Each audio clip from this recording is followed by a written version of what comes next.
साई की बात। बच्चे, आज मैं तुमसे एक प्रश्न पूछना चाहता हूँ। तुम हमेशा मुझसे प्रश्न पूछते हो ना, मुझसे सवाल जवाब करते हो ना। आज मैं तुमसे पूछना चाहता हूँ, क्या तुम्हारे कोई सपने नहीं है मेरे बच्चे? मुझे बताओ, क्या सपने देख रहे हो क्या? और सपने देख रहे हो तो जो भी तुम काम कर रहे हो वो काफी है क्या उस सपने को पूरा करने के लिए?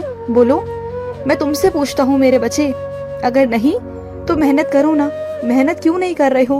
क्योंकि जितने बड़े तुम्हारे सपने हैं ना, तो उस हिसाब से तुम्हें मेहनत भी करनी होगी ना। मेहनत उस हिसाब से नहीं हो रही है मेरे बच्चे। बात को समझने की कोशिश करो।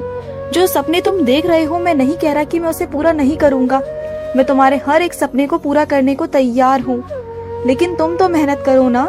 तुम अगर अपने सपनों को पूरा करना चाहते हो ना, तो फिर मेहनत करो, उस हिसाब से मेहनत करो जो तुम चाह रहे हो। और सुनो, जो तुम्हारी जिंदगी से चला गया है ना, तो उससे सीख लो। जो चीजें वो तुम्हें सिखाकर गया है ना, उसको सीखो मेरे बच्चे।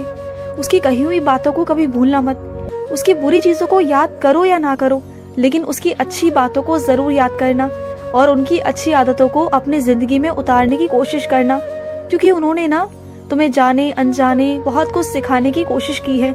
जानते हो ना, जब वो तुम्हारे साथ थे तो उन्होंने बहुत तरीके से तुम्हें सुधारने की, तुम्हें चीजों पर काम करने की, तुम्हें बहुत कुछ सिखाया। उन्होंने बहुत कुछ बताया, उन्होंने जिंदगी के बारे में, काम के बारे में, बहुत सारी चीजें। अब वो चले गए हैं तो इसका मतलब ये तो नहीं ना कि तुम टूट जाओ या बिखर जाओ। नहीं, जो उन्होंने तुम्हें सिखाया उस रास्ते पर चलो तुम, ठीक है? उससे पीछे मत हटो। जो भी तुमने शुरुआत से वो चीजें करनी शुरू की थी ना, उन चीजों को छोड़ो मत, उन चीजों को करते चलो। और सुनो, मुझे आज तुम्हारे भोग का इंतजार है। जब तुम अपने हाथों से बनाते हो ना कुछ भी, मेरे लिए कुछ भी, चाहे गाजर का हलवा बनाओ या खीर बनाओ या पूड़ी बनाओ या सब्जी बनाओ या भात रोटी बनाओ, कुछ भी बनाओ, वो जो सेवा है ना, वो तुम अपने हाथों से जब करते हो ना, तब मुझे बहुत खुशी होती है। क्योंकि वो भी एक प्रकार की सेवा ही है मेरे बच्चे। अगर तुम अपने हाथों से मेरे लिए कुछ बनाते हो ना, कुछ भी, तो उसमें प्रेम होता है, उसमें तुम्हारी भक्ति है, उसमें तुम्हारा प्यार है मेरे बच्चे, जो मुझे बहुत भाता है, बहुत बहुत। और सुनो, कोई ऐसा व्यक्ति है तुम्हारे आसपास जिसे समझा समझा करना तुम थक गए हो। ये मैं जानता हूँ मेरे बच्चे, तुम थक चुके हो ऐसे इंसान को समझा समझा कर। लेकिन वो कुछ दिन समझता है, कुछ दिन बाद वो वहीं के वहीं आता है। उसकी बातें समझ में नहीं आती।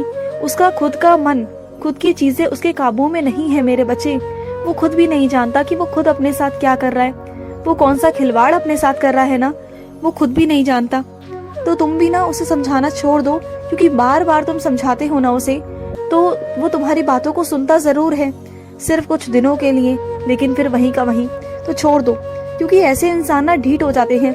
ऐसे इंसान ना मानसिक रोग से ग्रस्त होते हैं। जरूरी नहीं कि वो पागल ही हैं, वो पागल नहीं है मेरे बच्चे। मानसिक रोग का मतलब है कुछ प्रतिशत वो चीजों को समझ नहीं पाते हैं, कुछ अपने अंदर वो चीजों को समझना नहीं चाहते, ये कह लो या कुछ भी कह लो मेरे बच्चे। उनका मानसिक स्तर ना अभी ठीक नहीं है, बस इसी वजह से मेरे बच्चे वो चीजों को समझ नहीं पा रहे। उनमें कहीं ना कहीं बचपना भी है मेरे बच्चे। चक्कर क्या है ना मेरे बच्चे, कि जिनसे वो समझदार बनते, जिन लोगों से वो समझदार बनते, जिनसे वो सीखते ना, वही लोग ऐसे हैं मेरे बच्चे। उनका जो परिवार है ना पीछे से, वो परिवार ही ऐसा है मेरे बच्चे कि वो ऐसे ही लोग हैं। अब तुम उन्हें सुधार तो नहीं सकते ना। जो उनकी परवरिश बचपन से की गई है, जो उन्हें सिखाया जाता है, जिस माहौल में वो रहे हैं, वो उस माहौल में तो रहेंगे ना। उन्हें बदलने में, समझने में वक्त लगेगा, क्योंकि बार बार उन्हें वही चीजें समझाई जाती हैं, बताई जाती हैं जो गलत है, और फिर वो उन्हीं रास्तों पर चलते हैं। तुम्हारे कहने से, तुम्हारे रोकने से वो नहीं रुकते हैं। तो ऐसे इंसानों को ना ठोकर लगनी बहुत जरूरी है, और वो सही वक्त आने पर ना उन्हें ठोकर भी लगेगी, तुम देख लेना। और सुनो, मैं तुमसे एक बात कहना चाहता हूँ। जब तुम मेरा नाम स्मरण करते हो ना, जब भी, तब उसमें इतना लीन हो जाया करो अपने साईं के नाम में, कि तुम्हारा साईं का नाम जहाँ भी सुने या तुम कहो या मन से प्रार्थना करो या कुछ भी, तुम्हें खुशी मिलनी चाहिए, तुम्हें आनंद मिलना चाहिए मेरे बच्चे। कौन क्या कह रहा है, किसके क्या इरादे हैं, तुम्हें नहीं फर्क पड़ना चाहिए। इन सब बातों में ना अपना समय बिल्कुल व्यर्थ मत किया करो, कि कौन तुम्हारे बारे में क्या सोच रहा है, क्या नहीं सोच रहा। सिर्फ और सिर्फ तुम अपने बारे में सोचा करो, तुम मेरा नाम स्मरण किया करो, और किसी के सोच को तुम अपने हिसाब से नहीं ढाल सकते, तो वो उसकी सोच है, वो उसके हिसाब से है, जो उसका ज्ञान है वो उसके हिसाब से है ना। तो तुम किसी की बुद्धि को नहीं सुधार सकते ना। अगर उनकी बुद्धि को गुमराह किया गया है तुम्हारे लिए, तो उनकी बुद्धि गुमराह हो चुकी है ना, तो तुम उसमें क्या कर सकते हो? बोलो, तुम नहीं कर सकते ना कुछ भी। तो फिर अपना समय व्यर्थ क्यों करना है, मैं तुमसे पूछता हूँ। सबके कर्मों का फल सबको मिलेगा ना, तो जाने दो ना। जो तुम कर सकते हो, जो तुम अच्छा कर सकते हो, अच्छा सुनो, अच्छा कहो, अच्छा बोलो, तुम बस अच्छा करो।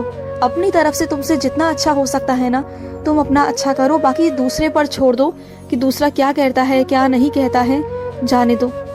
और सुनो, तुम मुझसे हाँ या ना में कुछ प्रश्न पूछ रहे थे ना, कुछ सुनना चाहते थे ना, तो सुनो। मेरा जवाब है कि जो तुम्हारी इच्छा है ना, उसमें मैं सहमत हूँ मेरे बच्चे, जो भी तुम्हारी इच्छा है। और वहां तो कोई प्रश्न उठता नहीं ना मेरे बच्चे। तुम अगर मन से अगर कोई चीज करना चाहते हो तो उसमें मेरी सहमति है ना। हाँ या ना का क्या सवाल उठता है मेरे बच्चे? क्या दूसरों के कहने पर तुम चलोगे क्या? अगर दूसरे तुम्हारी मुस्कान को पसंद नहीं करेंगे तो क्या तुम अपने चेहरे का त्याग कर दोगे? कल को कोई तुम्हारी आवाज पसंद नहीं करेगा तो क्या तुम कल को चुप हो जाओगे, बिल्कुल बोलना बंद कर दोगे? हाँ, ऐसे करोगे क्या? नहीं ना। तो फिर तुम्हारी आवाज है, तुम्हारी जिंदगी है, तुम्हारा चीजें है, तुम्हारा मन है, तुम्हारी इच्छा है, तो उसे अपने हिसाब से चलो ना। जो तुम्हारा मन है वो करो, मैं तुम्हारा साथ हूँ बस, ठीक है? और सुनो, किसी को भी सिद्ध नहीं करना, तुम्हें किसी को भी सिद्ध नहीं करना। और इस बात को तुम गांठ बांध लो कि तुम्हें किसी के लिए भी अपना समय व्यर्थ नहीं करना।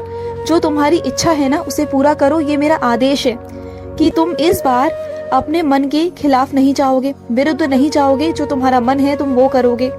समझ गए ना बात को? और इस बार ना तुम मेरे आगे अर्जी भी नहीं लगाओगे अपनी इच्छा को लेकर। मुझे मालूम है कि तुम्हें क्या चाहिए और क्या नहीं चाहिए, तो इसमें नाराजगी की कोई बात नहीं, और ना मैं तुमसे नाराज हूँ। बस तुम्हारी चीजें पूरी हो जाएंगी। और सुनो, मैं अन्य रूप में तुम्हारे पास आ रहा हूँ मेरे बच्चे। ये सच्चाई से कुछ तुम्हें वाकिफ कराना है मेरे बच्चे। ये मत सोचना कि मैं क्यों आ रहा हूँ, किस रूप में आ रहा हूँ, लेकिन तुम्हारे लिए आ रहा हूँ, बस इतना याद रखना। सही गलत के बीच में तुम्हें फर्क नजर आना चाहिए, इसलिए मैं आ रहा हूँ। और जिस रूप में मैं तुम्हारे पास आऊंगा ना, उस रूप को कभी किसी के साथ बांटना नहीं, कभी मत बांटना। बस चीजें हैं वो मैं तुम्हें समझाने आ रहा हूँ, और आज मैं किसी अन्य रूप में तुम्हारे पास आऊंगा, ठीक है? और सुनो, कई लोग हैं जो तुम्हारे बारे में बुरी बुरी अर्जियां लगाते हैं कि तुम्हारा काम बिगड़ जाए, तुम्हारा सब कुछ उल्टा सीधा हो जाए, तुम्हारे साथ दुर्घटना हो जाए, तुम्हारे साथ कोई आफत आ जाए, या कुछ भी तुम्हारे लिए जो भी बोल रहा है ना, जो कुछ भी कोई कह रहा है ना, जो बद्दुआ तुम्हें दे रहा है ना, वो अब ना मैं सुनिश्चित करता हूँ कि जो भी मेरे पास आएगा ना तुम्हें लेकर, तुम्हें बद्दुआ देने आएगा, तुम्हारे बारे में गलत सोचने आएगा, बुरा कहने आएगा ना, तो वो सब कुछ अब मैं उसकी झोली में ही डाल दूंगा। प्रत्यक्ष रूप से तुम देखोगे वो सब। और जब तुम देखोगे ना कि उसके साथ बुरा हो रहा है, उसके साथ कुछ गलत हो रहा है ना, तो तुम समझ जाना कि वो इंसान तुम्हारे बारे में ना गलत कह रहा था। और अगर मेरे पास कोई आएगा तुम्हें लेकर, तुम्हारे बारे में कोई उल्टा सीधा कहेगा ना, तो इस बार जो कुछ वो कहेगा ना, वो सब कुछ मैं उसी की झोली में डाल दूंगा। क्योंकि उसने अगर मुझसे मांगा है तो मुझे कुछ ना कुछ तो देना होगा ना। अगर कोई बच्चा मुझसे मांगता है तो मुझे देना होगा, लेकिन अगर वो तुम्हारे बारे में बुरा मांगेगा तो फिर ठीक है, मैं उसी की झोली में डाल दूंगा। वैसे मुझे हैरानगी लगती है कि मैं अपने बच्चों से कितना प्यार करता हूँ, लेकिन अगर मेरे ही बच्चों के बारे में कोई गलत, कोई बद्दुआ देने आता है ना मेरे बच्चों को, ये तो मैं बर्दाश्त नहीं कर पाता, बिल्कुल नहीं कर पाता, क्योंकि मेरा बच्चा कभी किसी के बारे में बुरा नहीं करता। और मुझे हैरानी इस बात की है कि उन लोगों का तुमने कितना साथ दिया, उनकी खुशियों के लिए तुमने कुर्बानियां दी हैं। जो काम तुम नहीं करना चाहते थे तुमने वो सब किया उनके लिए, और आज वही तुम्हारे बारे में बुरा मांगते हैं, बुरा करते हैं। अपने काम पर ध्यान ना देकर ना तुम्हारे कामों में हस्तक्षेप करते हैं, जो मुझे बिल्कुल नहीं पसंद, बिल्कुल नहीं। खुश रहो। आज का मध्याह्न साई संदेश समाप्त हुआ।